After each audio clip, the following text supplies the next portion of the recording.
Excellent. Thank you so much, Robin. So good evening, everyone, and a warm welcome to IP Week 2021 delegates and to hundreds more joining us for free this evening for this very special session. So I'll just quickly introduce myself so it's not a complete stranger talking to you for the next 5 minutes. My name is Francesca Pazzu. I work as commercial analyst at Arenco Group that works in grid scale battery storage in the UK. When I'm not working, I enjoy volunteering for the Energy Institute's Young Professionals Network in London. I'm delighted to welcome you to this event tonight, which is made special by having young energy professionals in the chair in the form of myself, Hannah Mary Goodlett from our Aberdeen network, and Melody Wong from our Hong Kong network, whom you'll hear from shortly. This event promises to be an engaging, intergenerational 90 minutes ahead, thanks to the participation of our 4 superb external panelists. Please welcome Richard Black, Andrew Griffith MP, Phil Kirk, and Olabunmi Olajide. Just a word on the format.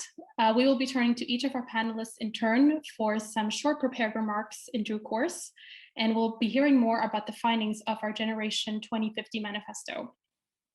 Most importantly, I'd like to emphasize that this is a discursive event, and there will be 2 extended periods of discussion on issues around the challenge of keeping global average temperature increases below 2 degrees Celsius above pre-industrial levels.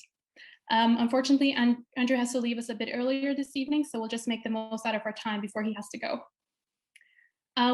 So to the audience, we'll be looking to bring your questions into play as well. So feel free to submit them in the question box. And if you would like to extend the conversation to social media, please do so and use the hashtag Generation 2050. So before we move on, for those who don't know, Generation 2050 is a global initiative led by the Energy Institute that's meant to amplify young voices in the energy and climate discourse around the world.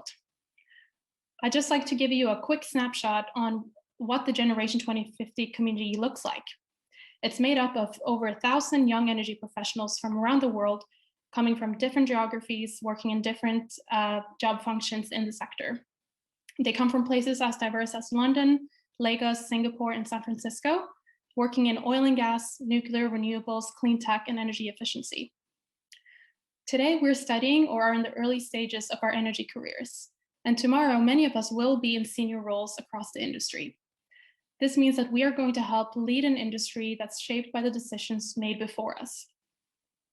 The actions taken this year are particularly important, such as the ones taken at COP26 and in the recovery from COVID-19. The actions taken now and in the near future will determine the state of the industry and its carbon footprint for many decades to come. In November 2020, as a community, we published our Generation 2050 Manifesto, detailing how young energy professionals view the progress towards meeting global targets for emission reduction. The views summarized in the manifesto are pretty hard-hitting. Overall, it calls for governments and energy leaders to take more decisive action on universal energy access and climate change mitigation. The manifesto outlines that nearly 3/4 of us fear that we will inherit a world that is off track on limiting global average temperature increases to below 2 degrees Celsius. On another note, one of my most favorite parts of the manifesto is that when asked for the top reasons for why we chose to study or work in energy, nearly 60% selected tackling climate change as one of their main reasons. That means that the majority of us care about climate change enough to let it guide our career choices, and that we're not deterred by the scale of the challenge. Furthermore, 55% of us join the industry because they consider it to be a dynamic and interesting one. So while we see large challenges ahead, many of us are driven by a strong sense of purpose and excitement about the opportunities in the industry. And I think that's a great thing to keep in mind as we discuss the urgent need for climate action this evening. So with this headline concern in mind, I'd like to pass over to our first external guest for some thoughts on whether our concerns are well-founded. Richard Black is a familiar voice on the energy and climate scene, having set up and been director for the Energy and Climate Intelligence Unit, and before that, been the BBC Environment correspondent. So thank you so much, Richard, for joining us this evening. I'll hand over to you. Thank you very much. It's lovely to be here. Welcome the opportunity to do this. So yes, I for the last 7 years have been running the Energy and Climate Intelligence Unit, which is a small but very pompously named think tank. Before that, I was a BBC correspondent, going back many years. One of the things that we did at the Energy and Climate Intelligence Unit in the last couple of years was to set up a net zero tracker. The idea being basically to bring together all of the companies, cities, states and regions that had set net zero targets and basically aggregate it all together and see what it all meant. So basically, if you look across this piece, you come to a reasonably optimistic conclusion. It's very easy to put some big numbers on this. If, you know, depending on how you count it up, you've got almost 2/3 of global emissions that are covered by net zero targets. You've got over 2/3 of global GDP that's covered by net zero targets. You've got over half the global population that's covered by net zero targets. Okay, fine. That's the kind of good news. You look at one thing we've been doing more recently is to look into what is actually behind these targets. How substantial are they? And here it starts to tell a different story. And this is something that we're actually going to be doing a report on next month. So I'm going to save all the juicy bits until then, I'm afraid. But you know, the reality is that some of these entities, countries particularly, have worked out pretty much what they want to do. They've got things that suggest their target is robust and there is a serious intent to deliver it, such as they have interim targets, they have a governance mechanism, they have a reporting mechanism. They are clear about what exactly is covered. Is it all greenhouse gases? Is it just CO2? That kind of thing. But there's an awful lot where basically it's simply someone saying something and that's kind of all it is. And you look for the missing details and, well, they are just missing. So on the one hand, you know, as a line in the song says, you know, the large print giveth, the small print taketh away. There are reasons to be optimistic from all of this, because what you've seen since the IPCC told us in 2018 that net zero by 2050 was part of the way to not meet 2 Celsius target, but 1.5. We've seen obviously a lot of entities that have decided, okay, we're going to take this seriously, fine, we know what we need to do. They're not actually up yet there to the place of actually doing it. And of course, if we go back to the IPCC prescription, they were talking for 1.5, not only about reaching net zero mid-century, but also about halving emissions basically over the next decade. So that is one bit of the prescription from the IPCC, which you don't see reflected hugely in these net zero pledges. So can 2 Celsius be met, or well below 2 Celsius? Can 1.5 Celsius be met? I think it can. And the reason I say that is that I have seen no serious piece of analysis that says it cannot. And when you look at individual sectors, when you look across the piece, there are plenty of transition plans, if you like, out there. The Energy Transition Commission had a really excellent report out about 18 months ago, looking at the so-called harder to decarbonize sectors, and they found there was essentially no problem to doing it. If we go back to the IPCC report, what would it take to do it? Rapid and far-reaching transitions in land, energy, urban environment and infrastructure that are unprecedented in terms of scale, but perhaps not in terms of speed. So another way of looking at this is, are we seeing those transitions? And you'd have to say in some cases, yes. In the energy sector, I think we're absolutely on the cusp of something very, very exciting. And transportation, ground-based transportation, is not too far behind. I think we're a long way from seeing that in the land use sector. And I think in industries, it's a very, very mixed bag. So as we look ahead the year to COP26, which is very exciting, I think there are a couple of things here. What do we need in order to get on track? First of all, sectors have got to respond. The sectors where there's not a clear plan yet, we need to end this year basically with a sort of plan for getting sectors down towards zero emissions. And the second thing is that those entities that have pledged net zero, you know, they absolutely need to go back into it, and they need to look at the sort of rigor that in their target and basically make sure that they are really going to deliver this, and there can be confidence that they will absolutely do this. COVID has done a number of things, obviously. No government can really tell you anymore that doing X, Y, Z is impossible, because governments have done things both in economic terms and social terms over the last year that up until that point they would have said were impossible. Well, they've been possible, so let's not have that word anymore. And the second thing it's done is hastened the transition in the business plan of a number of high emitting companies and high emitting sectors, oil for one, airlines for another. So the fallout of that, of course, will take some time to materialize, but potentially very exciting. Potentially the world's gone past peak oil. We've certainly gone past peak coal. It's a question of how fast the demise is. There's one other little thing to throw in terms of, can we keep global warming well below 2 Celsius or 1.5? We've got to be lucky, because there's a range of climate sensitivities, you all know. The precise sensitivity of the climate system to greenhouse gas emissions, there's not a strict number on that. We need to get a bit lucky with that as well. But is my glass, well, if I don't have a glass here, but if I were, it would definitely be on the half full side. Thank you, Richard. And you know, the glass half full is a sort of life motto that many of us take in this, that, you know, an optimist can always give you more than a pessimist can take away. So I really appreciate that sort of optimistic view on what humanity can achieve. I think that's important, and let's revisit that when we dive into some of the discussions. So I should probably start with introducing myself. My name is Hannah Mary Goodlad. And I'm a member of the Aberdeen Young Professionals branch of Energy Institute. My day job is heading up the area development of the Baltic Sea in terms of renewables for Equinor. And I started my career actually as a geologist in the subsurface exploration and production part of Equinor's business. So I've gone through that transition within my own career. And so you'll see on screen just now the question is the action now on climate change.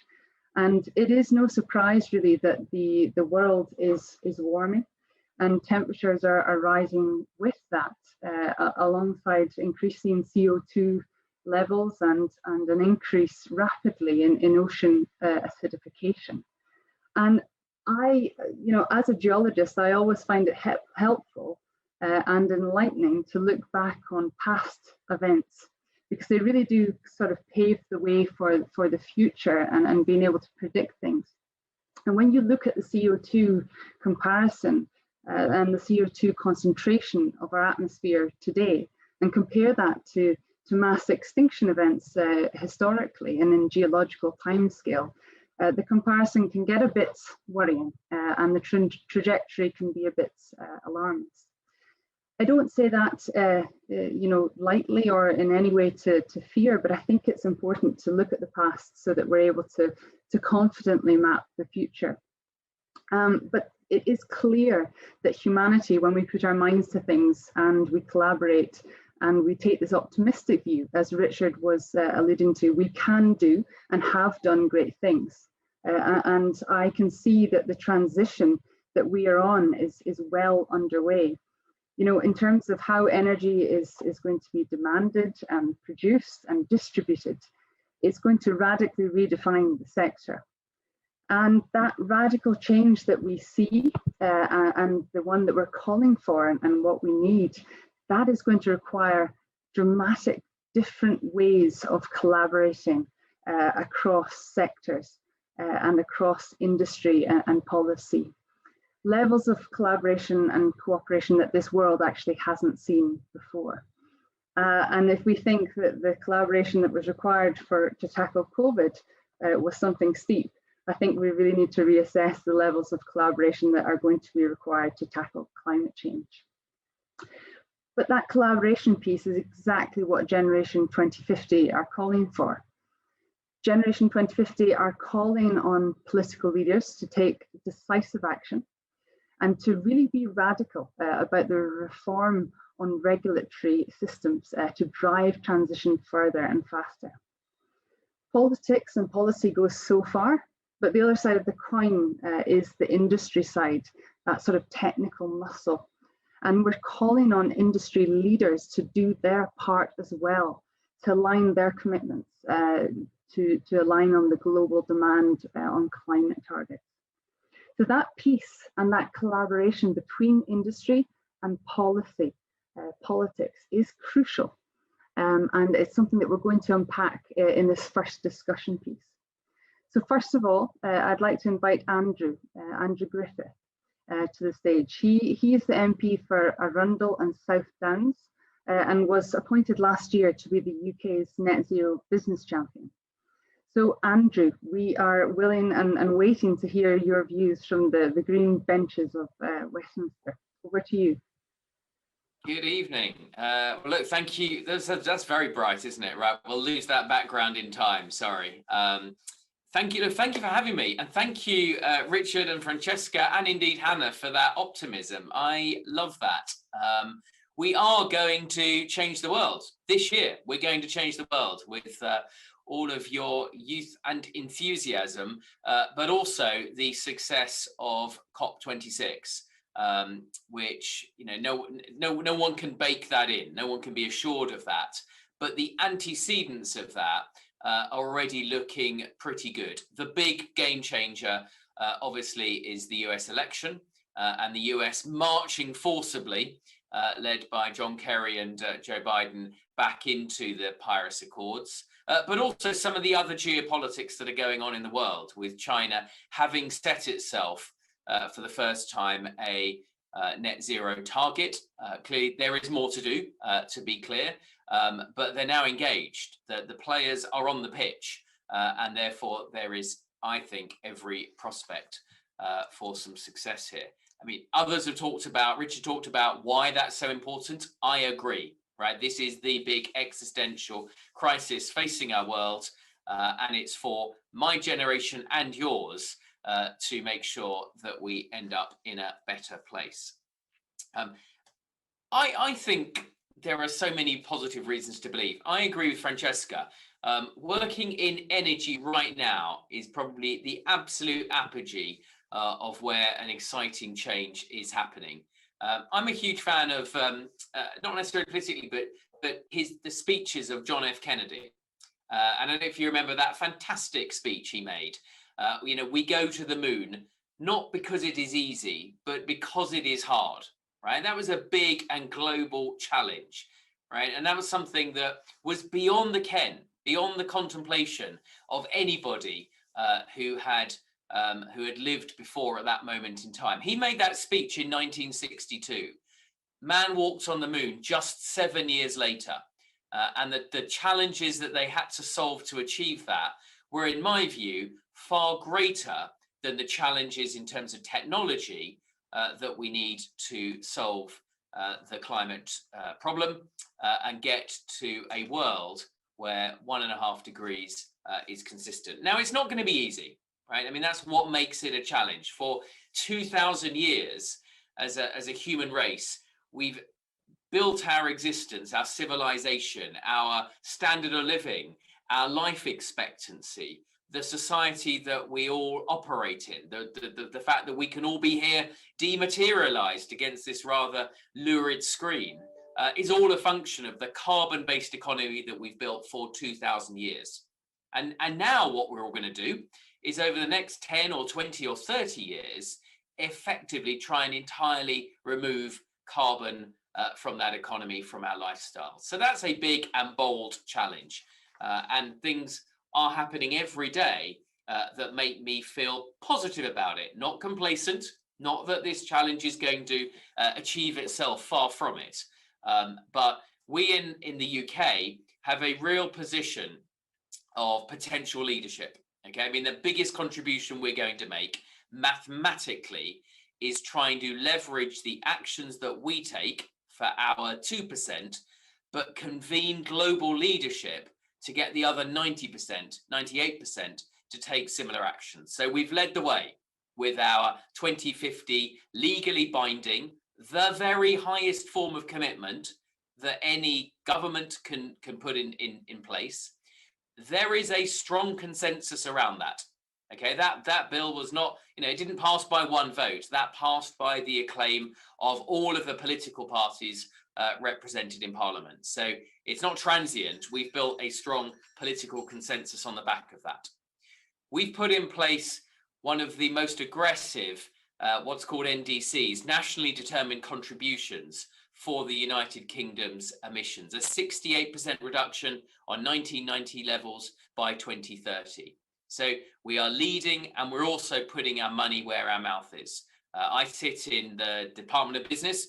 Every day I find another, you can always spend more money, but every day I find another grant program, whether it's the Net Zero Innovation Fund, the Industrial Process Decarbonisation Fund, the money that's going into new areas like hydrogen, future small modular reactors, jet zero. I just say this to give an impression of the sheer volume of activity. I know there's always more that can be done, right? Things can always move faster, believe me. I would love that. And you can always spend more money. But with things like the Energy White Paper, we are sketching out the demand curves that many of you, I hope, in your industry are looking to as the great unlock, the great moment where you can say, I now understand how this regime is going to work. Hannah, you work for Equinor.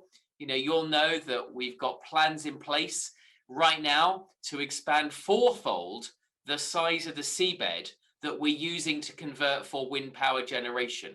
And we're already a world leader in wind power. So imagine if we do that fourfold. I'll stop now because I can get quite excited. And it is a genuinely exciting moment in energy. Right? Whether it succeeds or fails, I understand all of the jeopardy. I understand the duty on politicians, on my generation, on this government. I understand all of that, and I know we can always do more. But it is really, really exciting times, and I do believe that as a collective human endeavour, we're absolutely capable of conquering this challenge. Thank you, Andrew. And I think we would all agree here on the panel about that excitement. It really is going to be energy revolution. And I think that is that word that I would use. It's going to be nothing short of a huge humanitarian sort of effort to get us there. So thank you for the views from government perspective. Lots of food for thought, and we will come back to some of those points around the UK aggressive approach, as you put it. But that other side of the coin, the industry side of the coin, the technical heavy muscle when it comes to lifting. We're going to now broaden that up to have that industry perspective. So I'd like to ask Phil Kirk to give some remarks from industry. Phil is the CEO of Chrysaor, the oil and gas exploration company, and he's also a member of the board of Oil and Gas UK and a fellow, of course, of the Energy Institute. So Phil, if you could give us some perspectives from the boardroom. I will do that, which is a good challenge. Well, welcome to everybody. Thanks for participating, and thank you to everybody who contributed to the Generation 2050 Manifesto, which, apart from the lurid colour scheme, is a fantastic document. Is less than 2 degrees C within reach? View from the boardroom, that is a bit of a challenge. Chrysaor, for those of you who don't know, is the largest producer of oil and gas in the UK now, bigger than some of the household names that you know. And it's a company that I started from scratch. Originally, this is my second company, and I started my first with redundancy money, my bonus, and remortgaging the house way back nearly 20 years ago when I was still young. Now I'm another generation, which doesn't half amuse me. So I have a slightly different perspective on the way that I look at things. We're just completing a deal at the moment, reversing into another public company. And so I've had the chance over the last year to talk pretty widely to banks, to public market investors, to private investors. And increasingly, that's a big part of my day job, apart from dealing with government. And sentiment has changed massively over the last 2 years. I spoke at a big conference 2 years ago, And unfortunately, I was slightly more pessimistic 2 years ago about our chance of the world hitting the 2 degree target. I said then in 2019, to me, it looked like it was going to be a struggle to get within 3 degrees, let alone 2 degrees. Now, my attitude over the last year and a half, I think, has changed. I think I've seen investor sentiment change. I've seen corporate sentiment change.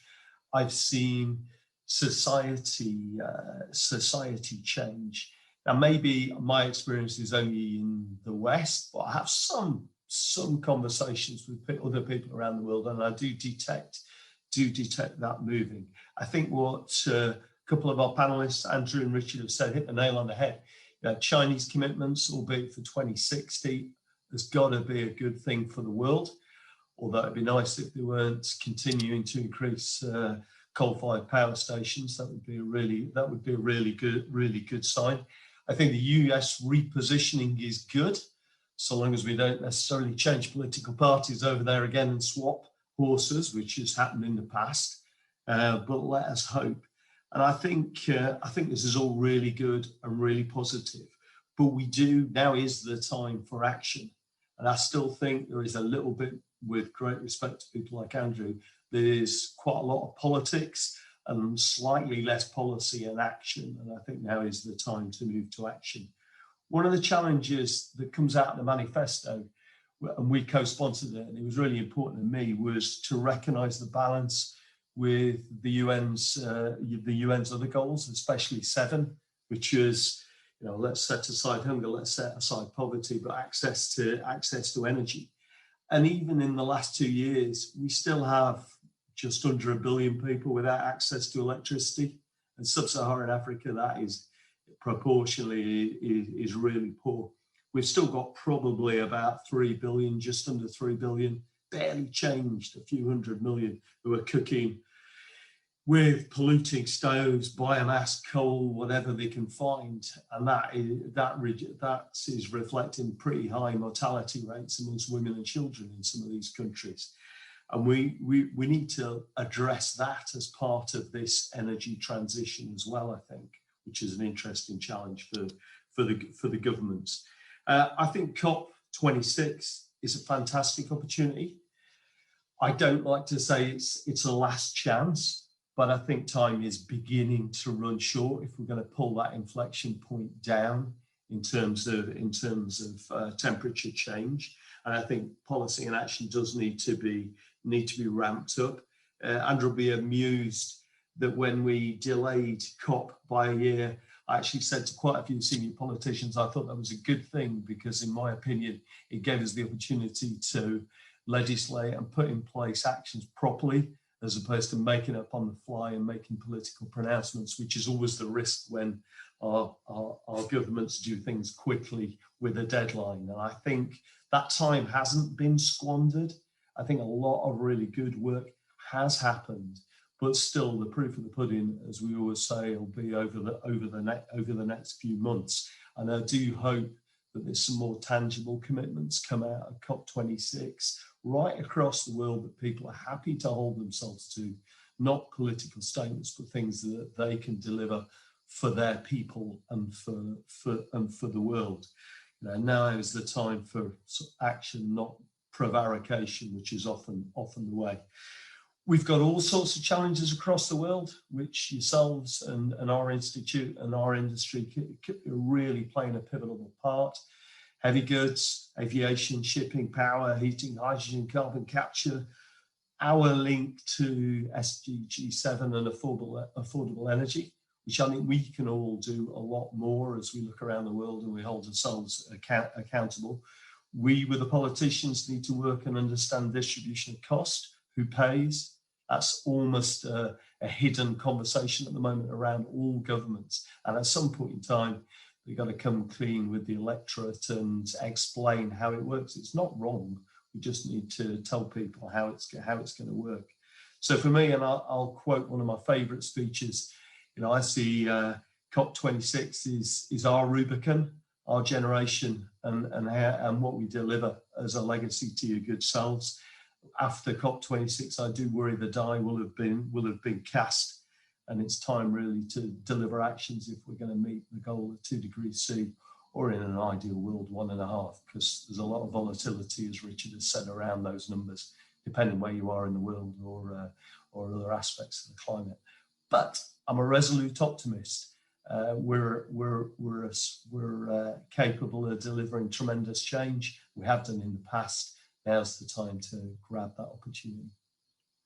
And I do think business and the boardroom is ready, and investors are ready. We just need a really clear set of rules, and they'll crack on with delivering that change.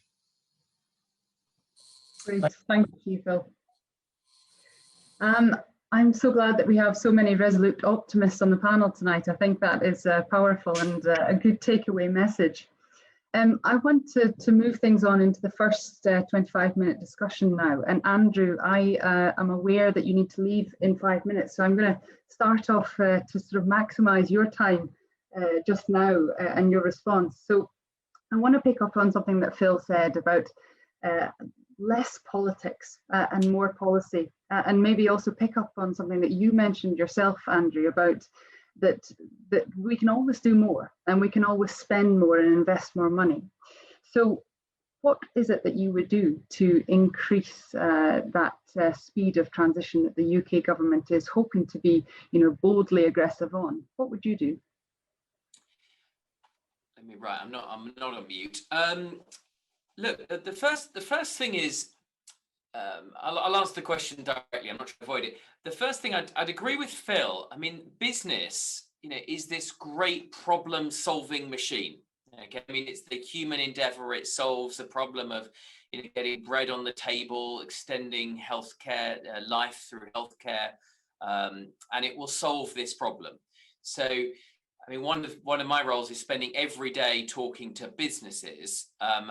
I would say there's about a third that are already there. There's about a third that know they need to get there quite quickly, and that's moving very, very fast. They're being tapped on the shoulder by consumers and investors every day. But if we can mobilize that next third, that's going to take us a long way there. And then there will be the final element where you sort of need, there's more of a role, in my view, for regulation to sort of sweep up. Not a bad analogy is the internal combustion engine. So, it took a while for the new technology to start to develop. Then you've seen some early movers, get to some degree of scale. So you can now have an EV that's a viable product. And then there's a role for government to come on in almost as a sweeper behind and say, right, come on then, guys. Your time is marked. There is a moment when we just have to stop that and government take action. And I think right now there aren't that many sectors. House building, if I looked at another one, right, house building would be one I would personally advocate earlier, saying we will not build houses that are not both net zero in use, which we could do very quickly, and net zero in construction, which will take a little while for the science and the technology and the supply chain to fall into place. So that might be one that you would look at next, having done the internal combustion vehicles. And we're spending a lot on the basic science of it. I mean, I'm going this week to see ZeroAvia. They're looking at hydrogen powered flight. If you work in energy, that equation does not yet work, right? I mean, but you can also see that if you get a couple more X factors, you can get more power out of the engines. You can get the cell electrolyzers to work at a greater level of efficiency. It is certainly going to be the case that within the next couple of generations, and when you're looking at flight, you're talking about products that last 20 years. The things that we're flying around in now were on someone's, draftsman engineer's desktop 20 years ago. So those cycles will come around very quickly. And then, this, it's not, I actually don't really think, money is necessarily it, but I think as we look to finalize, some of the new energy regimes, some of the contract for differences of some of the new fuels and forms of energy creation, there's a big scope to play there, and we should step into being willing to accept that in some cases there will be someone put in the comments about, you know, a higher price for carbon.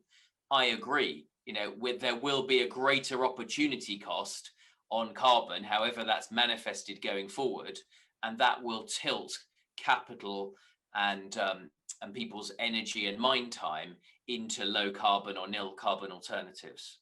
Sorry, come back at me if that's not directly sharp enough, but there's some areas that I would push a bit harder on there, Hannah. Yeah, thank you. So in terms of housing and new tech, you know, will we see moves from the government into investing in technology that's perhaps not a front runner at the moment, but that we see that we need to put some cash in behind in order to let some things fail, to have those new front runners emerge? Is that a bold move that we are going to see government do? Like they took a bit of a punt on offshore wind 10 years ago, and we're now seeing the benefits of that. We don't want the government to take a pause for breath really on this. So is that something we're going to see, Andrew? The only pause for breath is to then redouble and go even faster. So no, I mean, last week we announced a new ARPA basic science facility that will do exactly that sort of experimental, you know, not throwaway, but high risk research that arguably we weren't doing enough of as a country. We're doubling the overall spend through the UK research and investment councils, and doubling 9 billion a year, by the way. I mean, it's not trivial. You know, we're going to double that over the life of this parliament. There are a great many grant programs out there. You know, if you're in hydrogen, if you're in carbon capture and storage, if you're trying to make steel green, all of those have live grant programs out there right now. And whilst I'm sure not everyone, you know, puts in an application and gets showered with money, equally, some of these programs are not the most heavily contended grant programs in government either. So I think people have a pretty good prospect. You know, you'll know about the oil and gas research area up in Aberdeen. I mean, that's doing good work in a hard to abate sector. Jet Zero, there's money in Jet Zero. It's not just a brand, it's not just a meeting that we have. The Jet Zero Council has access to a lot of resources. So, I mean, the UK government is clearly very proud of its endeavours and its sort of view for the future as well, and rightly so, I believe, in some aspects. I want to zoom out a bit to an East Asia sort of angle. And Melody, I want to bring you in here. You sit in our Hong Kong branch, and I want to understand from your perspective, how are the governments in your neck of the woods, how are they regulating this transition, and what are they doing to speed up policy reform? There are really a lot of parties in Hong Kong that is trying to tracking the government's progress. And after they have committed to achieve net zero, and especially once China have pledged it herself, and immediately there are lots of people pointing their fingers to the government. And yeah, because I have involved in one of the policy review for the government that is related to the energy code for buildings. And we have great targets for this review in the coming editions that will be published in this year in the last quarter. And they're trying to forcing the whole industry to try to have a higher standard or high efficiency equipment, because Hong Kong cases, we don't have much transportation or any industry. Most of our consumption are mostly related to buildings. And that's why we have a lot of regulations on buildings in focus.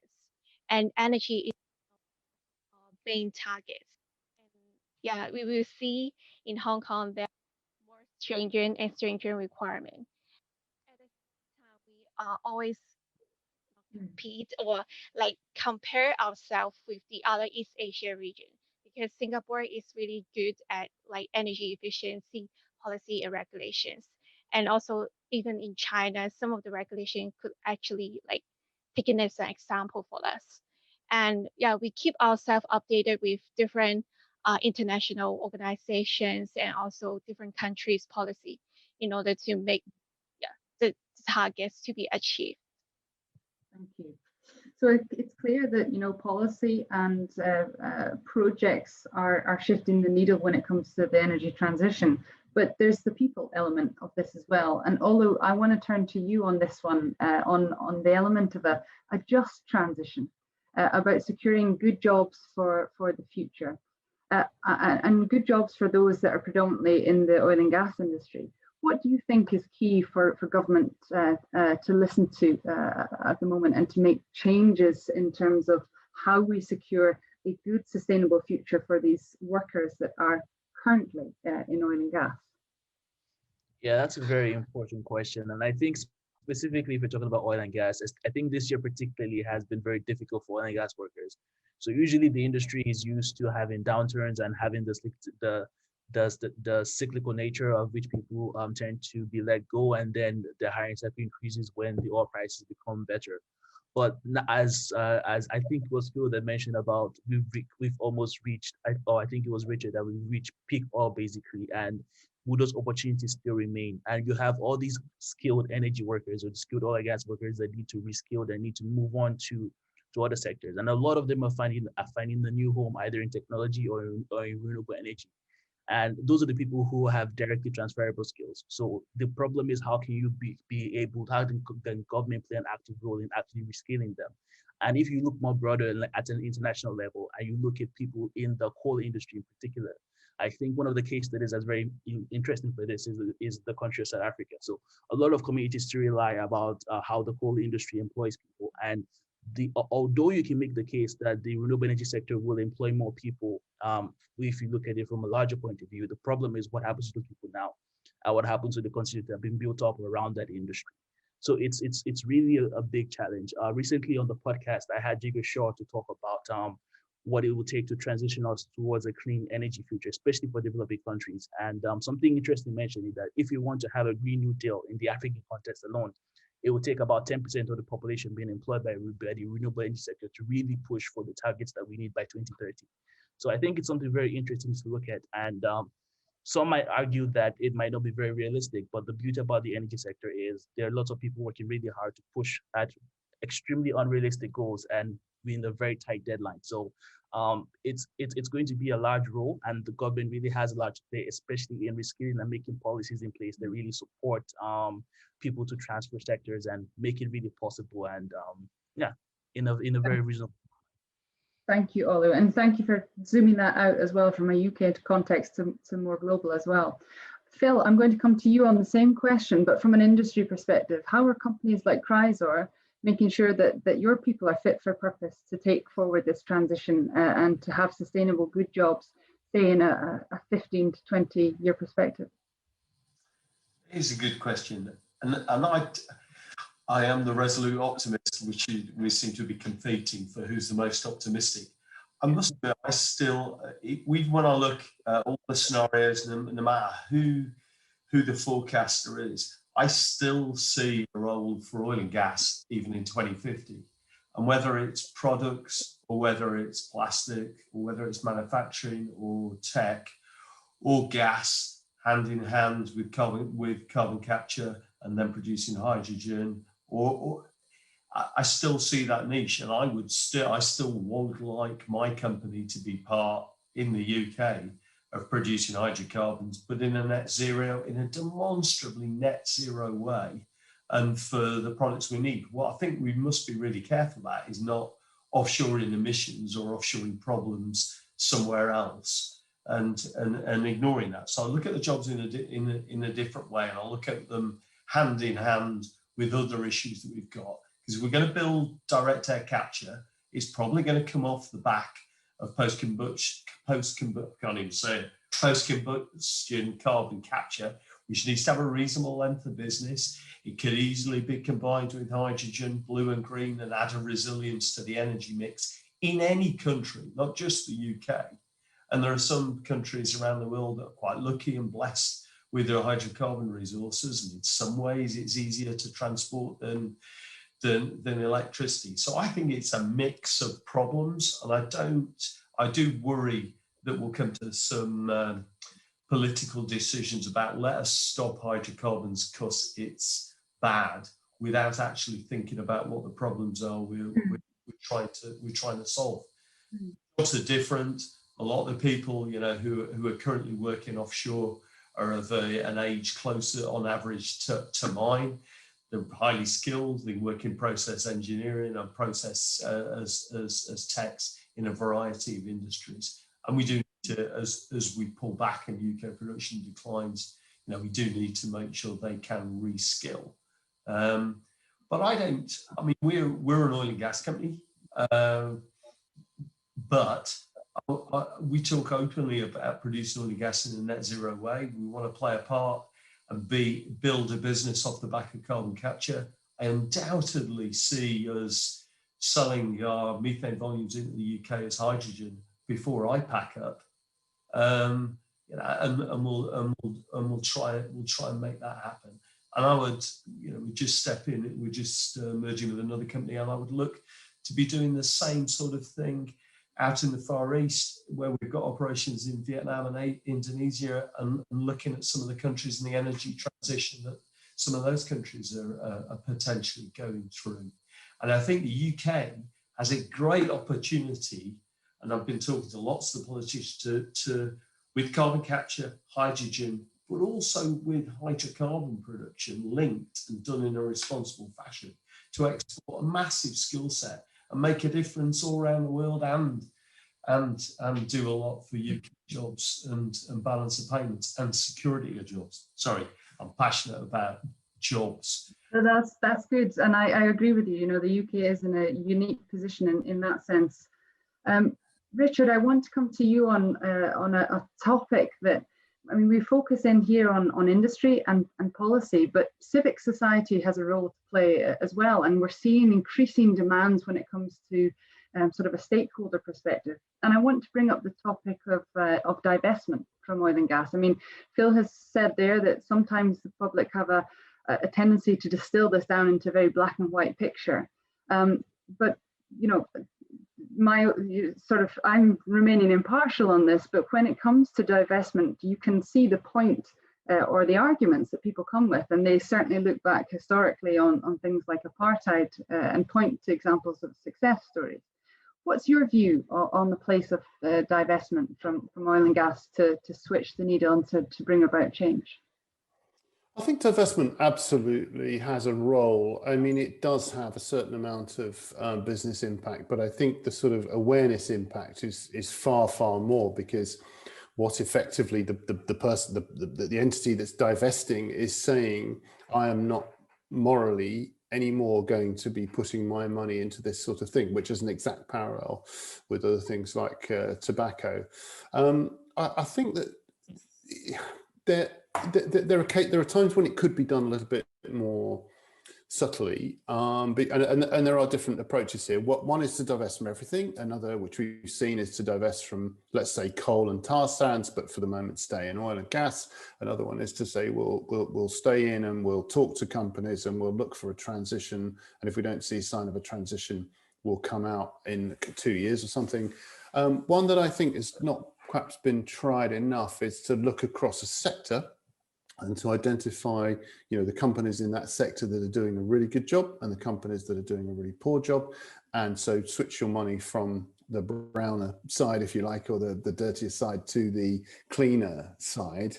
And the reason I say that is because I think within sectors, there's definitely a lot to be gained in highlighting good practice and in rewarding good practice within that sector. You kind of create a race to the top. And I suppose the point is that, you know, divestment has tended to focus on oil and gas and coal and tar sands. But actually, what about the companies that use those products?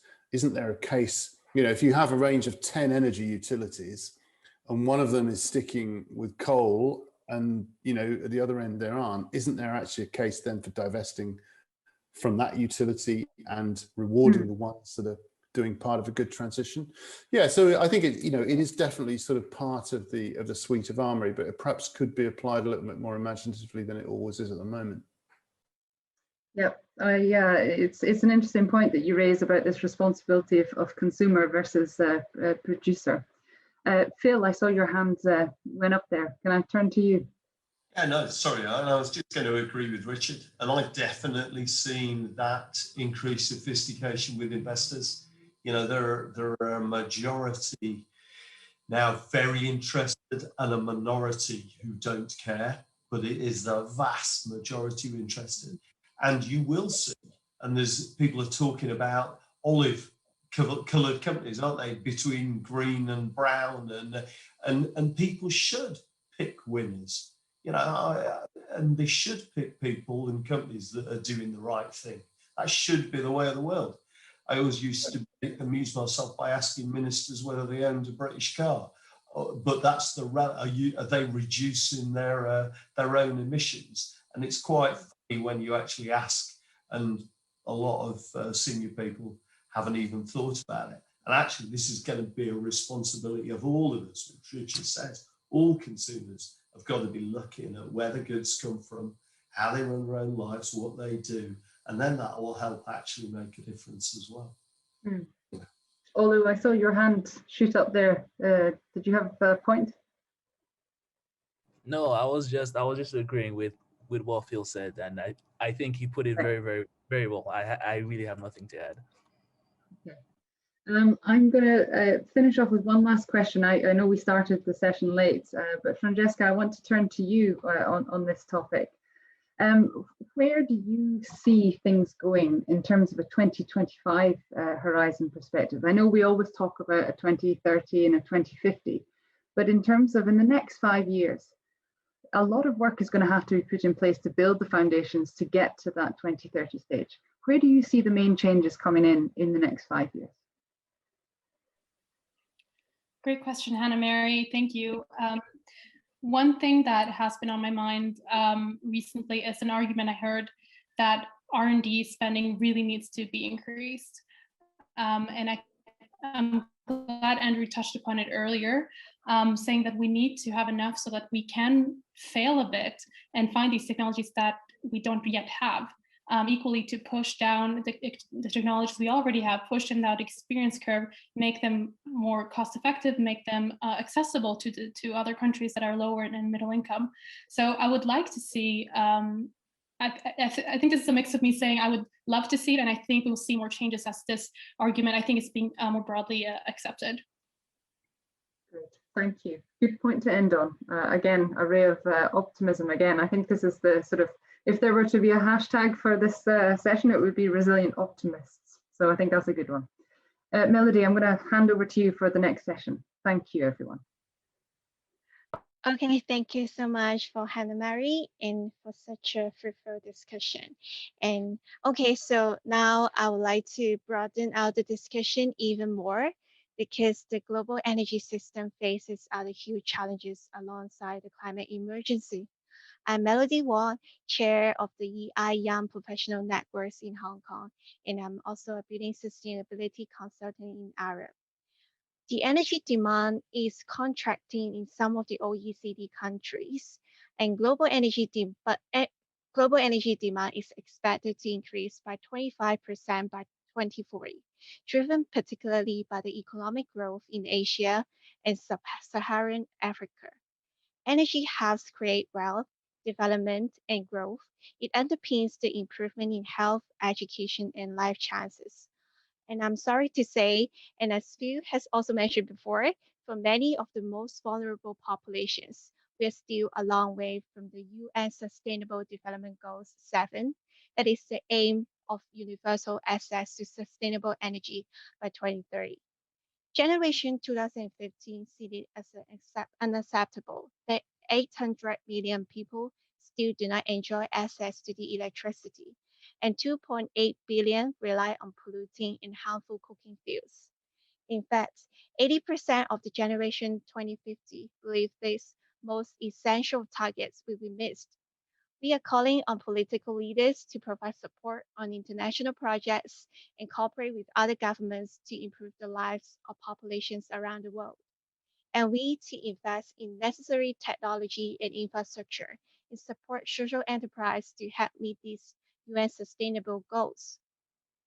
Before we dive into the discussion, I would like to invite some remarks from Olubami Alaji, Olu is an advocate for young people having a louder voice on global energy issues, and he's the founder and the host of the Energy Talk podcast, a student energy leaders fellow and a member of OGCI Challenge team. Let's invite Olu.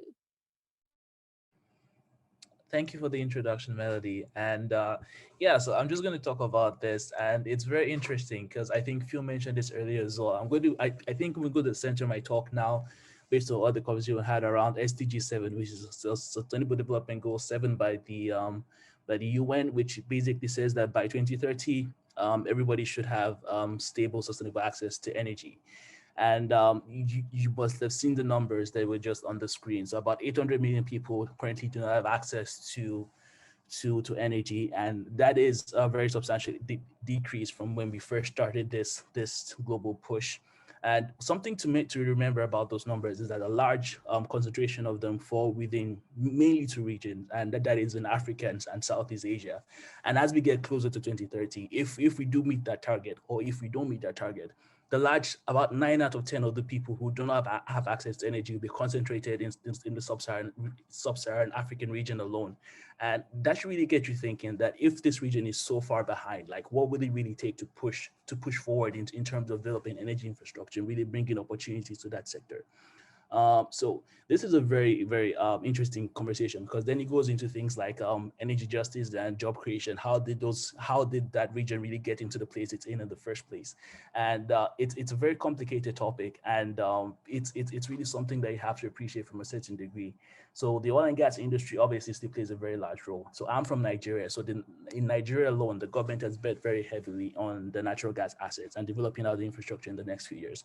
And a lot of the times, and I think Phil was mentioning this as well, when it comes to investments, people just look very broadly that if it's fossil fuel based, the project shouldn't get invested in.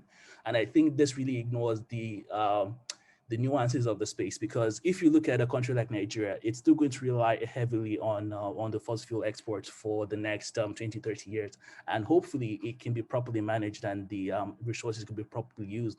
But this is something that it's extremely different from a country like the UK, which has already built out necessary infrastructure it needs to transition. And you have to realize that infrastructure is very important, and infrastructure takes years and years to build. And as you can imagine, when you're talking about building infrastructure quickly, you're talking about a lot of energy demand increasing. So just to shape this global challenge, we're looking at a large population of people who do not currently have sufficient access to energy. And we're looking at growing energy demand. And we're looking at also as a growing population, also really targeted in the same regions that don't have or will be further behind in terms of energy access. So it really brings up all the things that all the variables you want to take away are the variables that are potentially going to increase in the next 10 years. And mind you, 2030 is basically 9 years away. So that's a very short timeline. So on the podcast, we have a lot of conversations that are going about energy. And I think the success of the podcast has really been evident to the fact that a lot more people have questions about energy, especially young people, because they really want to understand what role can they play and active roles that they can play and what challenges are there that they can really fit into.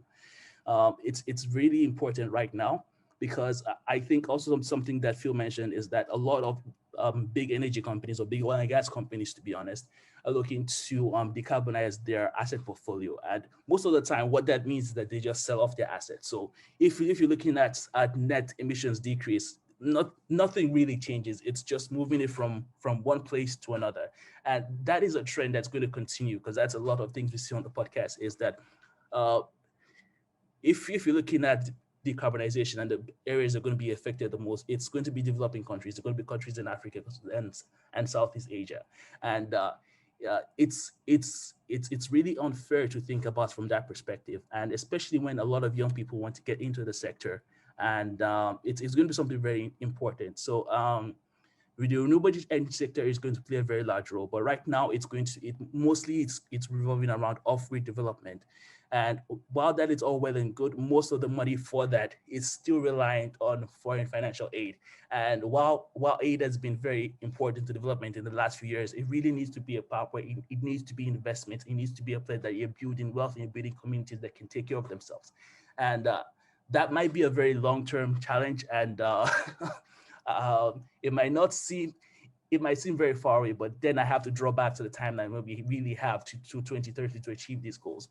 And I think that's also something very interesting to us for us to keep in mind. I don't want to take too long about this because I could really go on and on. So infrastructure is very big, and infrastructure cannot be built without energy.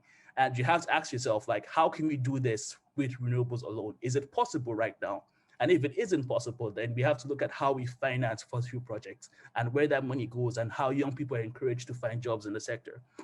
So I think a lot of times it's easy to get ideological and to talk about things that we like to happen. But when you look at reality as it is, then you have to make decisions that are very different from what might be popular sometimes. And I think a common theme on the panel has been optimism. So what I really love about the energy space is that there's so much active work going on and there's so much active participation. And I think being pessimistic is a luxury that many of us can't really afford to do right now because there's so much work to be done. So yes, I hope this is a bit encouraging and it's not just daunting, because I've met a lot of amazing people doing really amazing work with all the challenges that come with it, and progress has been made and progress will be made, and I believe we can do a lot more with all the challenges that come up, and that's the beauty about the energy industry. So yeah, thank you, and I'm glad to share this with you.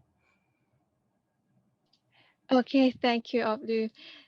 There are really a lot of good points to take away because you have mentioned about the justice issue, and also universal energy access is really a challenging problem. At the same time, we need to achieve the net zero carbon.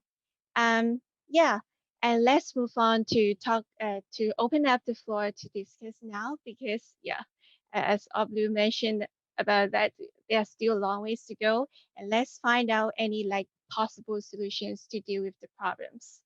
And I could summarize a little bit about the difficulties when we are trying to achieve the Sustainable Development Goals number 7.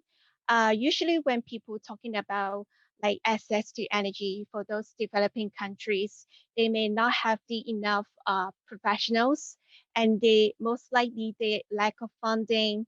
And as Phil and also Abdul mentioned before at the first discussion, they also mentioned about most people rely on the jobs like in coal-fired plants in order to maintain their lives.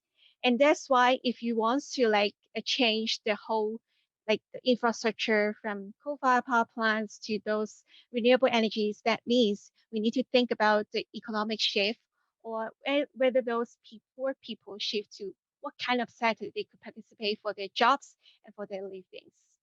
So yeah, at this moment, and usually countries that do not have access to energy are most likely suffering from the poverty, and they may tend to choose development because they want to improve their living standard.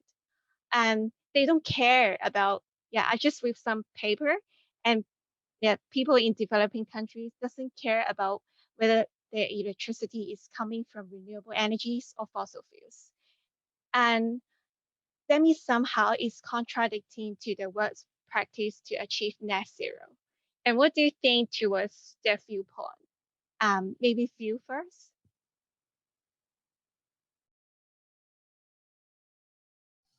So Richard has his hand up, Melody. I mean, sorry. You go first, Phil. You're there. Okay. Yeah, you were asked, it's quite a bad line. I'm missing what you were saying a little bit there. You were asking what could be done, because I agree a lot with what Olu said, and I think it's very easy for us in the developed world, let alone sitting in our nice house, to talk about net zero and go and buy an electric car. But if actually you want a fridge and you dream of watching TV or the internet, you've got a different set of priorities. And I think a big challenge for us, and I don't think the politicians have got their head around it, is how they can help facilitate that just transition like Olu talks about, and balance net zero without being patronizing or try and take over other countries or do things in a demeaning way, but actually recognize that we're trying to help, and we should help from the more developed world to some other areas. And the pathway might well be through hydrocarbons for 20 or 30 years. but can we help deliver that in a net zero way? And I know that's heresy to a lot of people, but you know, I think that's the challenge for me. And I hope I answered your question, Melody. I missed your last 10 seconds of what you were saying. Okay, yeah, I could repeat my question once again. Yeah, but I think most likely you have answered to the question. Yeah, because yeah, because we have the target for both universal energy access and also the net zero carbon, but most likely the developing country will choose for fossil fuels. Yeah, what is your viewpoint towards this statement, Richard? Yeah, thanks. I wanted to back up really what Olu was saying. It's a very important point about energy access and skills and so on. I think often the Western conversation about getting to net zero assumes that the private sector eventually will do most of the heavy lifting. You get technologies to a situation where they're ready for prime time, as we're seeing with renewables now, and they don't need state support and fine, and they can go. But that's not necessarily applicable to every sector and definitely not to every part of the world. So I think there's another aspect of this where the points that Olu was making are perhaps even more profound, and that's on the basis of land use, because what we're really looking for, what we're really saying about net zero is that if we're going to get to net zero, there will still be some residual emissions. So we're looking for globally land use to be carbon negative. Now, doing that in a way that safeguards nature and most of all safeguards people's livelihoods and ability to grow food and so on is a massive challenge. Frankly, it's really difficult. And this is one area, this is the area that worries me most about net zero, because I don't see anyone who's really seriously addressing this. I'm not convinced the private sector can really help with this, especially when you consider the need to finance climate adaptation alongside mitigation with land use. And yet I can't really see how the private sector can do it, and I can't really see that public finances are going to do it. So sorry, we've been very optimistic, and I'm guilty of being optimistic as the next person, but on that one, big warning flag for me. Yeah, I saw Hannah Mary also raise your hand. Yes, I did. It's on this fundamental question that Olu raises around energy access and energy demand. If you look at the last 30 years in terms of CO2 increase and CO2 emissions, regardless of the sort of the Paris Agreement or the Kyoto Protocol, all these policies we've put in place, CO2 has continued to rise. And there's only 2 times where you've actually seen a dip. One is in the financial crash of 2008, and the other one is just now in this current pandemic in which we're living through. And those decreases in CO2 on the upward trajectory have not been about new technology or innovation or sort of efficiency in energy systems. They've simply been down to demand has reduced. And so I think there's a fundamental question and a very hard one to come to terms with in actually learning and believing that we need to deal and live with less. Now, I think economic growth is undoubtedly a positive thing. We've improved living standards beyond levels unimaginable to those a century ago. But if you actually look into the marginal improvements in living standards in the West, in the last 20, 30 years, those have not been huge strides forward. While growth in the emerging regions is actually not as fast. So we need to come to this terms of when it comes to energy demand and distribution, we need to look at rebalancing things. And rebalancing will come at a cost. And asking the world's poorest countries to sacrifice their growth is widely dismissed. So I think my sort of conclusion point here is that we need to have a world that prioritizes rebalance and sustainability, and the world's richer nations actually need to shoulder the bulk of those adjustments. Yeah, thank you, Hannah. I totally agree with we need to consider the balance in Yeah, because when we are talking about carbon emission, we could like think about the technology to reduce the carbon emission, but most likely it would be more effective to reduce our demand. And yeah, and then the demand will be increased because the developing countries, and this will be the fact in the coming years because they need the development, they need the access to the energy, and at the same time, we face a lot of difficulties when we are trying to implement different sorts of solutions, just like funding. You have mentioned about funding that needs to be support those like maybe renewable energy applications or building infrastructures for the access to energy for those developing countries. Do you really think that like funding is one of the effective ways to support the sustainable development goals? And and at the same time, we have the targets of net zero carbon. We have sort of reallocation for those funding to achieve net zero carbon. And at the same time, we also need some funding for the energy access. They're supposed to become for the same pool. And should we like have our like priority to achieve maybe net zero first or energy access first? What is your view towards having funding as a to like improve the sustainable development goals? Blue, maybe you could like supplement a little bit.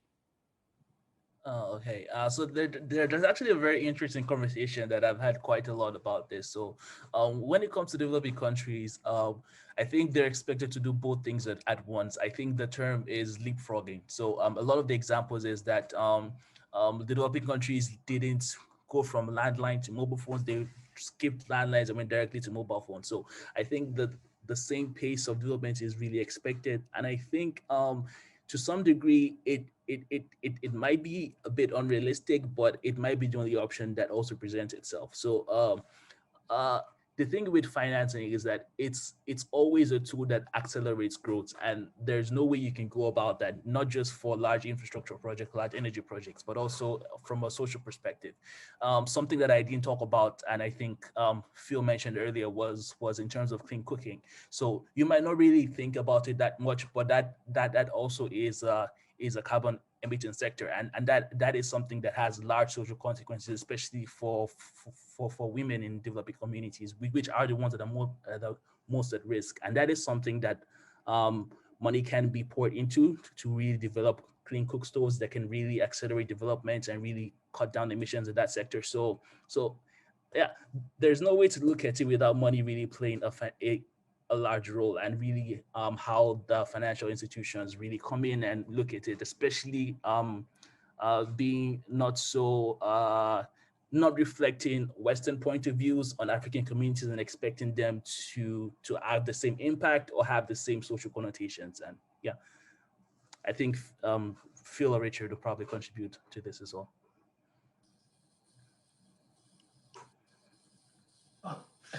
Happy to, Olu. And I think you're right. It's we have a different perspective. You know, if you're poor, and it doesn't matter where you are in the world, and you could be in one of the industrial heartlands of the UK, if all you want to do is improve the lot of yourself and your family, and everything else is secondary to that, I must admit. And anybody who's not had money will know that that's, you look after yourself and your family first and want to improve.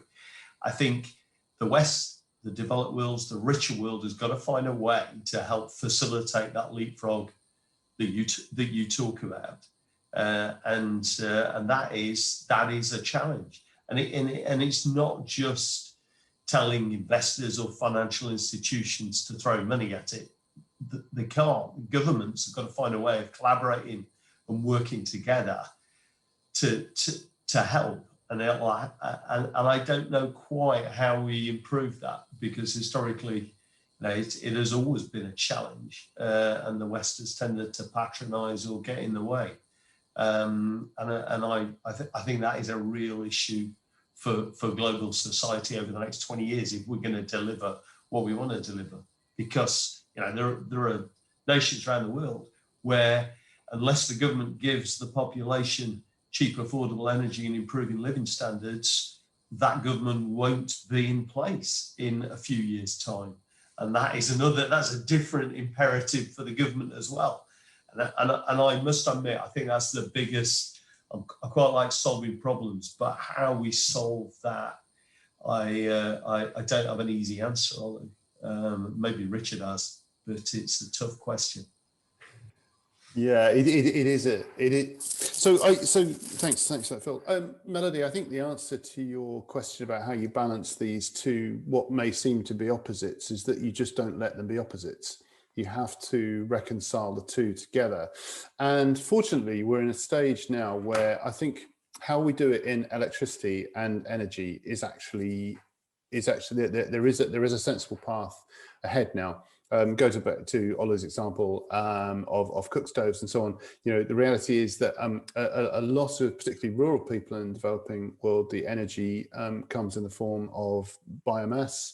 And the question is, if you want to replace that, replace it with? I mean, traditionally, one of the things has been oil and so on, which is not a very particularly smart move. The sensible thing to replace it with is electricity, which is delivered from renewables and is sometimes would be locally generated with a microgrid, sometimes would be on a bigger grid. But that is the way to square the circle. And we know it's going to be cheaper.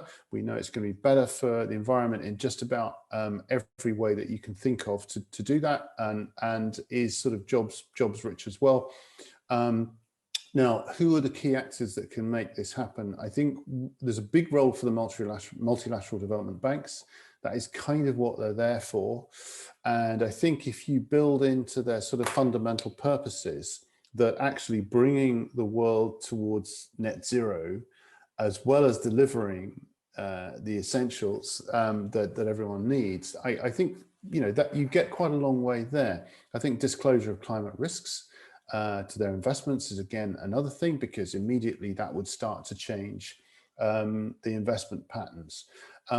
However, whether I can see a pathway to this in electricity/energy, and I'm deliberately conflating the two things in that we're not supposed to do that normally, which is fine, but I think that the answer is electricity.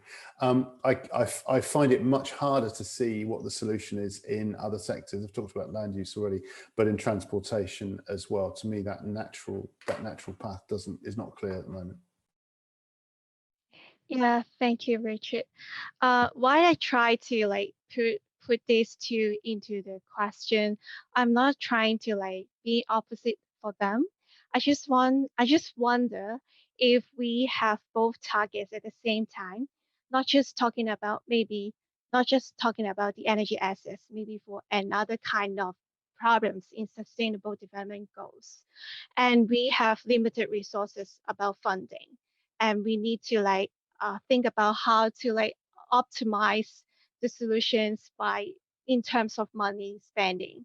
And just because nowadays the developing countries is trying to put the price tag for their carbon neutrality, they ask for money every year in order to achieve that target. It's a kind of blackmail, if I say it like this. I just want to maybe advocated for the political leaders or industrial leaders to try to make a better decisions when they try to allocate those funds or support any developments. They should make the choice to balance or to achieve as much goals as impossible. And yeah, I see the time is limited, but I just want to quickly for a question to all of you. Because we need to somehow to provide the funding for the developing countries in the later on stages in terms of investment bank, the World Bank, etc. And it's actually spending the pockets of ourselves, like the developed countries. And do you think the people are aware and be prepared to contribute to this universal energy assets and also the net zero carbon?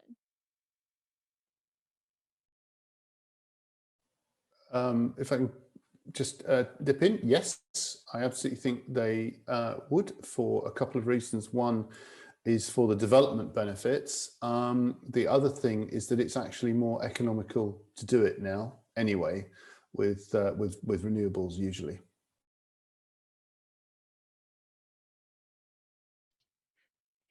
And Francesca, could you talk about how young professionals' point of view towards universal energy access?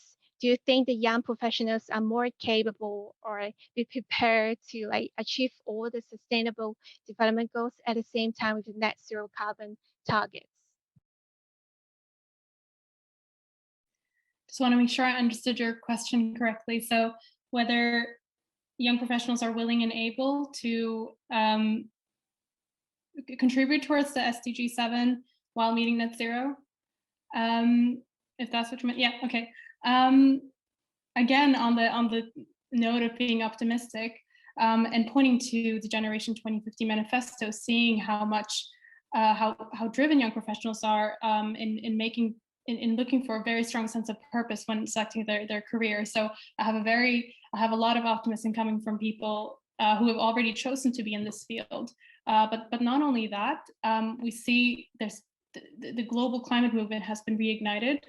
And personally, I'm so inspired by seeing people, much younger that are posting on social media and engaging in these issues. I think that's incredibly promising. And I really hope that momentum is kept going. I just remember myself, kind of my climate awakening was when Al Gore released his Inconvenient Truth documentary when I was 15. But the generation that's 10 years younger than me, they're growing up with the, agreeing, already knowing that this is an urgent issue. There isn't the science is clear, right? There's more consensus. So I know this was a more general answer about whether there's motivation and willingness to do it. But yeah, I guess I'll end it there if that's okay. I saw Hannah Mary put her hand up quickly there. Yeah, I just want to jump in. I think that this pandemic has given us an opportunity to take pause and stop. And it has also really defined and redefined that word essential, right? It's this word essential when it comes to workers or systems has really this last 12 months been turned on its head. We look to our teachers and our police workers, our healthcare staff, or people that stack our shelves in our supermarkets as essential. And I think that has actually had ripple effects into what we see as the essential nature of our planet, and people have actually started to really look into that as redefining what it means to be human on this earth. And I've seen some of the comments coming through in the chat. I think at a very personal level, people are starting to make commitments when it comes to really making changes, sustainable changes going forward. This is the decade of choice and change, and I think that goes from a personal commitment right up to a country commitment, and indeed from the industry perspective with which Phil and I work with. So I think this 2020 period has given a breather when it comes to redefining our purpose as humans on this planet, when it comes to thinking about what essential means and what our survival as a race will be in the next decades to come. So I think in summary, we're well behind this. That's a great point to end on. Let's pass the stage to Francesca. Thank you, Melody. Before I do my closing, I just wanted to ask a quick question. So during our first discussion, we talked about overcoming barriers. The second discussion is this very, complex question of reconciling meeting or achieving universal energy access while meeting net zero. So we've been very solution oriented. So I just wanted to open up to the panel and involve a question from the audience, kind of a quick one. Are there any particular technologies or initiatives that you are excited about? Feel free to just, you don't have to raise your hand, just go ahead. Okay, I'm just going to pitch it out there. I mean, I work in a broad energy company, and I think that I'm excited about in the next 5 years how we start to bundle commodities together better. So how we start to balance gas out with electricity, carbon capture, hydrogen, it's not going to be one solution for the energy transition, and I'm really excited how we start to integrate our energy systems better.